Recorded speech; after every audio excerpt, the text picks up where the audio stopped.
एकूणच महाराष्ट्रातील 12 जिल्हा परिषद निवडणुकीमध्ये भारतीय जनता पक्ष महायुतीला सर्वच जिल्हा परिषदमध्ये पूर्ण बहुमत मिळेल, थम्पिंग मेजॉरिटी मिळेल आणि जनता ही विकासाच्या बाजूने उभी आहे, डेव्हलपमेंटच्या बाजूने उभी आहे। परवा जो प्रधानमंत्री मोदीजींनी अर्थसंकल्प दिला केंद्र सरकारने, त्या अर्थसंकल्पातनं महाराष्ट्राला जे काही चांगल्या पद्धतीचे प्रकल्प आणि अनुदान मिळालं, जवळपास 1,00,000 कोटी रुपये यावर्षी महाराष्ट्राला मिळणार आहे।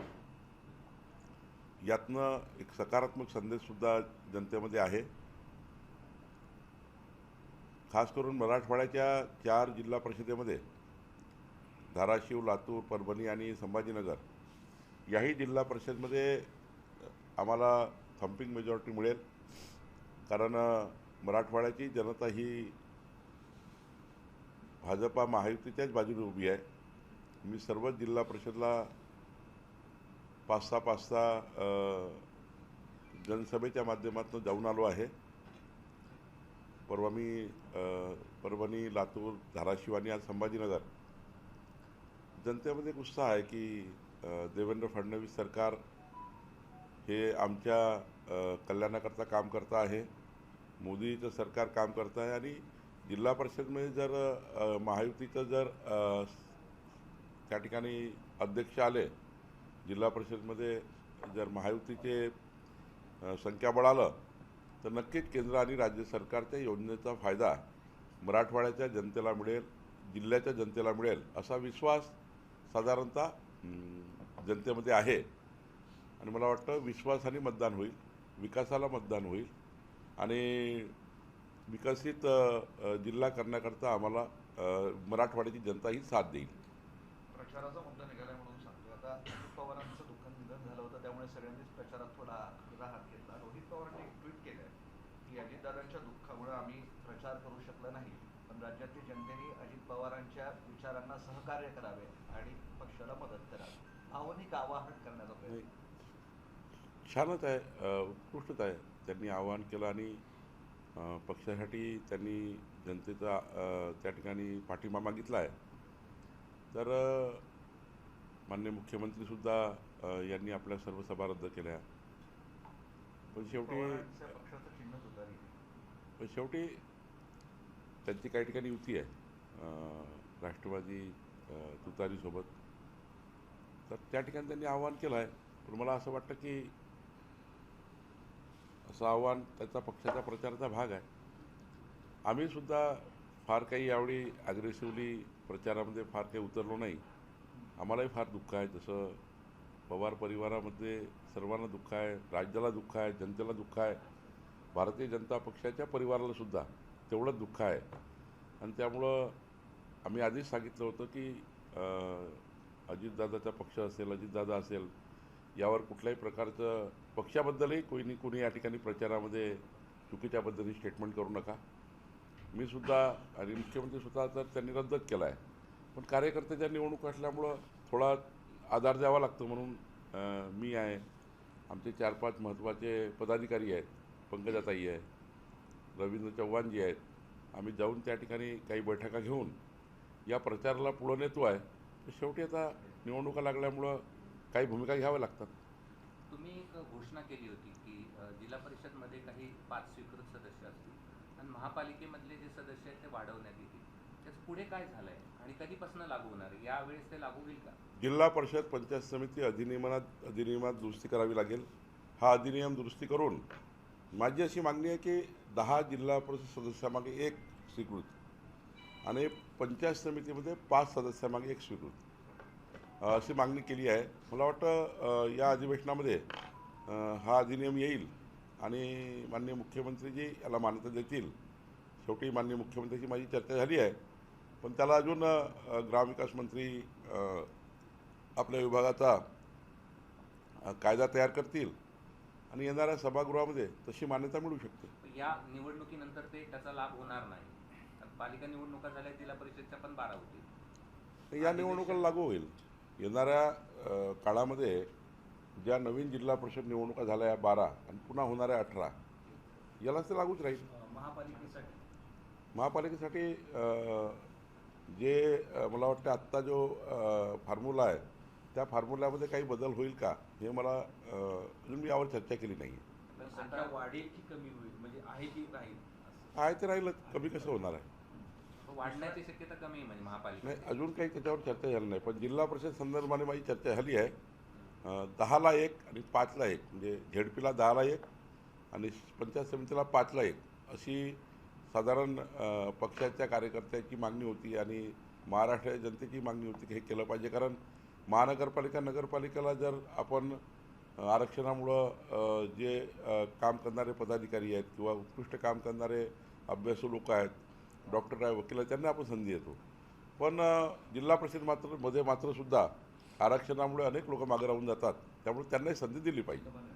एक तुम्ही म्हणता वेगवेगळे पक्ष जिल्हा परिषद निवडणूक लढवत आहेत, पण वैजापूर तालुक्यामधल्या काही 1-2 ठिकाणी असं झाले की भाजपला बाजूला ठेवण्यासाठी त्याचा उमेदवार निवडून येऊ नये म्हणून 2 शिवसेना एकत्र आलेली आहेत. अनेक ठिकाणी स्थानिक लेवलला वेगवेगळ्या युती झालेल्या आहे.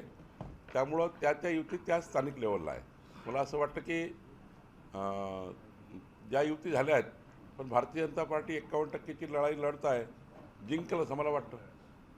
अंजली दमानी यांनी एक आरोप केला, तो गंभीर आरोप यासाठी आहे की प्रफुल्ल पटेल, सुनील तटकरे आणि पार्थ पवार यांचा अजित पवारांच्या घातपातामागे हात आहे असा गंभीर आरोप त्यांनी केला. त्यांना संशय आहे.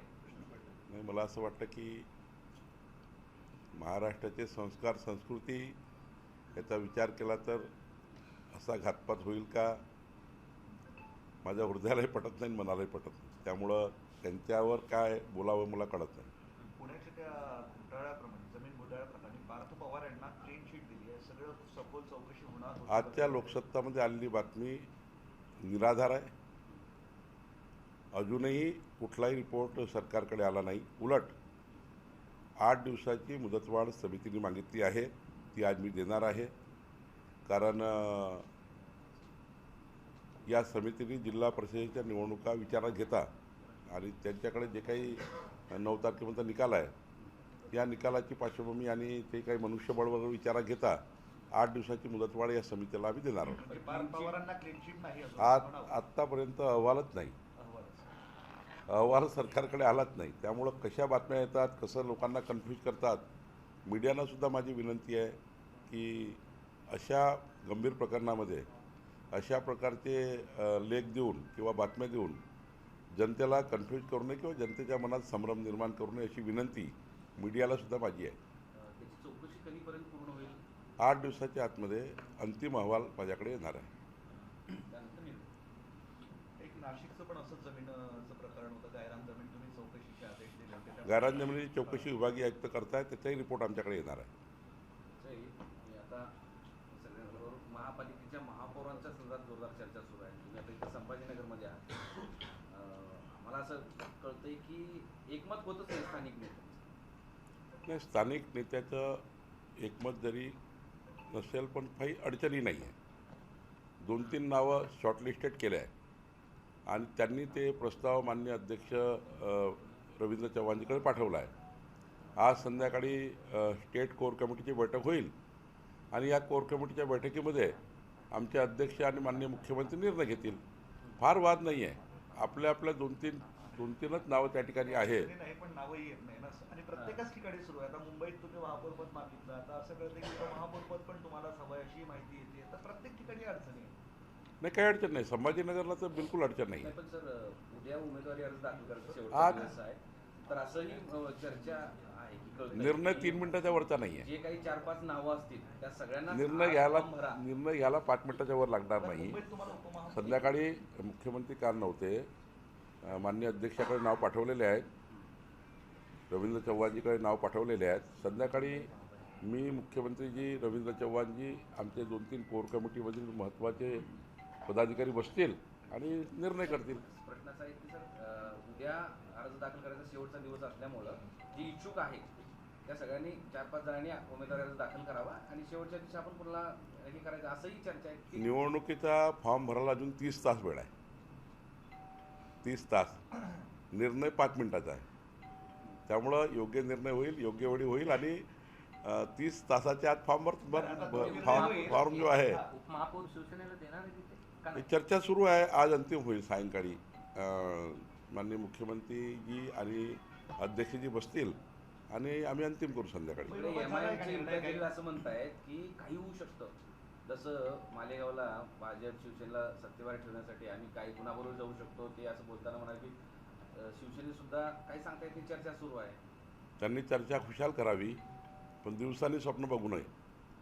दिवसांनी स्वप्न बघू नये काही महापौर बनण्याचे वगैरे.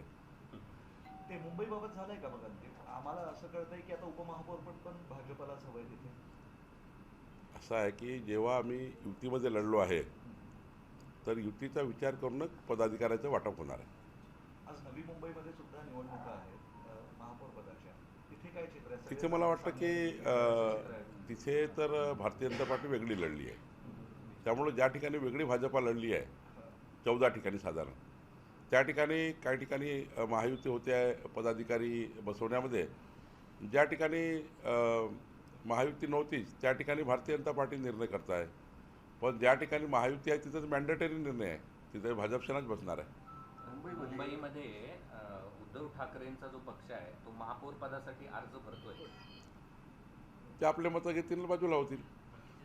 त्यांचे मतं त्यांना घ्यावे लागतील. राजकारणामध्ये निवडणुका लढाव्या लागतात, नाहीतर त्यांचे मतं आहेत ते कुठं जातील. त्यांना संभ्रम तयार होईल कोणाला मतं द्यायचे. त्यामुळे आपले मतं घेण्याकरता आपल्याला तर आपला माणूस लढवा लागतो. काळजी अशी घेत आहे की नगरसेवकांनाही आम्हाला सांगितल्याशिवाय कुठे जाऊ नका, कुठे फिरू नका, अशा पद्धतीचंही त्यांनी नगरसेवकांना सांगितलं. ठीक आहे, त्यांचे नगरसेवक सांभाळणे त्यांची जबाबदारी आहे.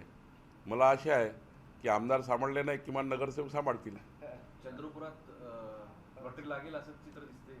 चंद्रपूरमध्ये काही होऊ शकतं. म्हणजे काय कसं तिथे भारतीय जनता पार्टी महापौर लढवणार आहे किंवा आमची जे महायुती होईल त्या महायुतीमध्ये जर आमची चर्चा झाली, म्हणजे महायुतीपेक्षा जर आम्हाला कोणी बाहेरून पाठिंबा दिला किंवा आम्हाला त्या ठिकाणी काही वेगळं चित्र तयार झालं, एखाद वेळी आम्ही मागे पुढं काय करायचं तो तिथे स्थानिक मान्य सुधीर मुनगंटीवारजी आहे, जोरगेवारजी आहे, त्यांना अधिकार दिले आहेत. मुनगंटीवारजी जोरगेवारजी जे निर्णय घेतील आम्हाला मान्य आहे. उद्धव ठाकरे मान्य आहे तुम्हाला तिथे? नाही, तिथे स्थानिक लेवलला काय घडतं चंद्रपूरमध्ये हे सुधीरभाऊ मुनगंटीवार आणि जोरगेवार यांना जबाबदारी दिली आहे. शेवटी मोठा पक्ष भाजप आहे. त्यामुळं तिथे जर कोणी आमच्याकडे आलं की महापौर बनवायचा आहे भाजपाला, तर नाही तर कोणी म्हणणार नाही. राजकारणामध्ये काही शक्य आहे. ठाकरेची शिवसेना असं म्हणते की आमचा जर महापौर केला तर आम्ही नाही, माझ्याकडे हा प्रस्ताव नाही आहे. सुधीरभाऊ मुनगंटीवार किंवा जोरगेवार तिकडे असेल तर माहीत नाही मला. ज्याशी कोणी बोललं नाही या प्रस्तावावर.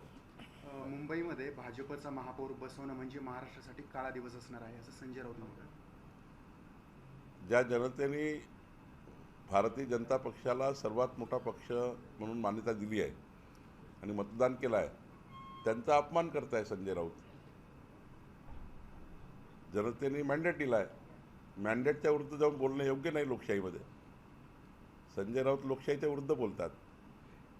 एक इंटरेस्टिंग मागणी भाजपच्या एका मंत्र्याने केलेली आहे. खरं तर राखीव वनक्षेत्र, वन्यजीव अभयारण्य, व्याघ्र प्रकल्प इथे मांसाहाराला दारू पिण्याला बंदी होती असा निर्णय सरकारने घेतला. दारूचं ठीक आहे, आता ते म्हणतात की अशा ठिकाणी मांसाहार सुरू करा असं एक पत्र सरकारला दिलं.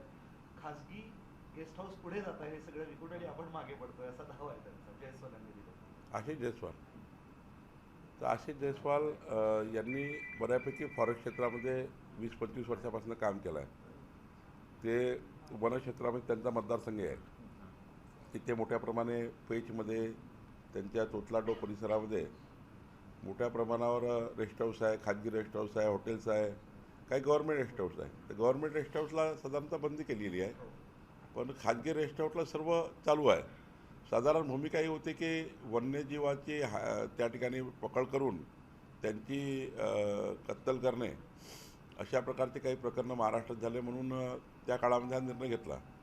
पण बाहेरून समजा जे अधिकृत मांसाहार करणारे जे हे आहे तिथे जर तो मांसाहार होत असेल तर त्यांनी तशी मागणी केली असेल, पण वन्यजीवांचा प्राण घेणे किंवा वन्यजीव मांसाहाराकरता मारणे हे काही योग्य होणार नाही. ज्या वन्य क्षेत्रामध्ये असे गेस्ट हाऊस आहे किंवा ज्या वन्य क्षेत्रामध्ये असे रिसोर्ट आहे, प्रायव्हेट रिसोर्ट, त्या रिसोर्टला अशी अधिकार नाही आहे. पण बाहेरून समजा आता हॉटेलमध्ये मासे आहे, फिश आहे, आपल्या त्या ठिकाणी जे आपण खाद्यामध्ये मांसाहार वापरतो तो जर तिथे अलाव असेल तर मला वाटतं त्याला काही अडचण नाही आहे. लाडक्या बहिणींचे KYC मुळे 3 महिन्यांपासून त्यांना पैसे मिळाले नाहीत, त्यामुळे ते नाराज आहेत आणि ते एकत्र मिळतील अशा अपेक्षा. नाही, आता मला वाटतं की सर्वच पैसे मार्चच्या आधी मिळतील. 31 मार्चच्या डिस्बर्समेंट करावंच लागतं पूर्ण. मागच्या बजेटमध्ये जे काही बजेट अमाऊंट झाला आहे लाडक्या बहिणीच्या अकाउंटमध्ये त्याला संपूर्ण सोडावंच लागतं. 31 मार्चला आम्ही पार करू शकत नाही. त्यामुळे 31 मार्चच्या सर्व बिलं मिळतील आणि 31 मार्चच्या सर्व लाडक्या बहिणीला सर्व त्या ठिकाणी त्यांचा अनुदान मिळेल असा मला विश्वास आहे. पैशांच्या अडचणीमुळे हा केवायसीचा उतार आता फायदा. पैशांची अडचण आहे, तुम्ही परदेश दौरे रद्द केले आहे, बऱ्याच गोष्टी रद्द केल्या आहेत, म्हणजे परिपत्रकच आहे. पैशाची तर अडचण सरकारकडे आहेच. शेवटी इतका मोठा हा क्वांटम आहे, 2.5 कोटी लाडक्या बहिणींना इतका मोठा पैसा अरेंज करणे, तर प्रत्येक महिन्याला कधी कधी होत नाही तर 3 महिने, पण 3 महिन्याचा क्वांटम आम्ही पूर्ण करणार. शेवटी ज्या आमच्या लाडक्या बहिणीला आम्ही शब्द दिला आहे की महाराष्ट्रात काही झालं चालेल, पण लाडक्या बहिणीचा जो आम्ही त्यांच्या शेवटी हा पैसा कुठे जातो, आमच्या लाडक्या बहिणीच्या अकाउंटमध्ये जो गेला तो कुठेतरी मार्केटमध्ये खर्च होणार, त्या ठिकाणी स्थानिक वस्तू काय खरेदी करणार, येऊन जाऊन हा पैसा त्या ठिकाणी मार्केटमध्ये येतो, शिक्षणाकरता खर्च होतो. शेवटी महाराष्ट्राच्या मजबूतीकरता हा पैसा खर्च होतो. फक्त प्रत्येक महिन्याला कधी कधी अरेंज होऊ शकत नाही म्हणून 2 महिने 3 महिने असं सरकार करतं. पण मला असं वाटतं की 31 मार्चच्यात हे पैसे द्यावेच लागतील. ते देणं बंधनकारकच आहे आणि ते मिळतीलच. ही आर्थिक अडचण दूर करायचा प्रश्न आव्हान असणारच आहे. आर्थिक अडचण जी म्हणताय तुम्ही महाराष्ट्रासमोर असलेली आर्थिक अडचण ती दूर करायचं आव्हान तुमच्यासमोर असणार आहे. नाही, आव्हान आहे, पण आम्ही त्यातला मार्गही काढला आहे. आव्हान आहे, पण माननीय मुख्यमंत्री देवेंद्र फडणवीसजी यांनी मार्ग काढलेला आहे. आम्ही लाडक्या बहिणीला संपूर्ण निधी देऊन आमचं सरकार स्टेबल आणि विकास जे आम्ही संकल्पित केला आहे त्या विकासालाही पैसे राहतील आणि लाडक्या बहिणीला पैसे राहतील अशी योजना नियोजन देवेंद्र फडणवीसांनी केलं आहे. असं की काल मुंबई पुणे हायवे जो होता पूर्ण जाम होता, काही तास जाम होता, 30-35 तास. पण त्याच्यात अशी गोष्ट लक्षात आली की टोल वसुलीसाठी फक्त पुढे वाहनं सोडत गेले आणि तो पुढे लोकांना त्रास झाला. फक्त टोल मिळावा म्हणून टोल नाक्यावरनं ही वाहनं पुढे सोडण्यात आली. नाही, मला वाटतं काही याच्यात मिसमॅनेजमेंट झालं असेल तर आमचे SCSला आज मी सांगून बघेल की बाबा काय मिसमॅनेजमेंट आहे, चेक करा. सर, 36 तास एखादा हायवे बंद असतो आणि आपल्याकडे काही दुसरा प्लान बी नाही. खूप कडाडून टीका होते. राज ठाकरे बोलले, सगळेच विरोधी पक्ष बोलत आहेत, नियोजनच नाही, बट्ट्या बोलत. कालच्या घटनेत काय झालं, कुठल्या घटनेमुळे झालं, काय झालं एकदा तपासून बघायला लागेल. आता त्यांनी टीका केली आहे किंवा ठीक आहे, त्यांचं कामच आहे टीका करणे, पण काय असं अचानक काय झालं की ज्यातनं असा असंतोष निर्माण झाला, असं अचानक काय झालं, कसं मिसमॅनेजमेंट झालं हे तपासून त्या ठिकाणी मला सांगावं लागेल, कारण मी हे तपासलं नाही आहे. चौकशी केली पाहिजे. टोल वसुलीसाठी फक्त वाहनं सोडली का ते चेक करणं. जर इतका किवास निर्माण केला आहे एखाद्या मिसमॅनेजमेंटमुळं असा किवास निर्माण झाला, इतक्या लोकांना भोगावं लागतं, अशी चौकशी तर केलीच पाहिजे.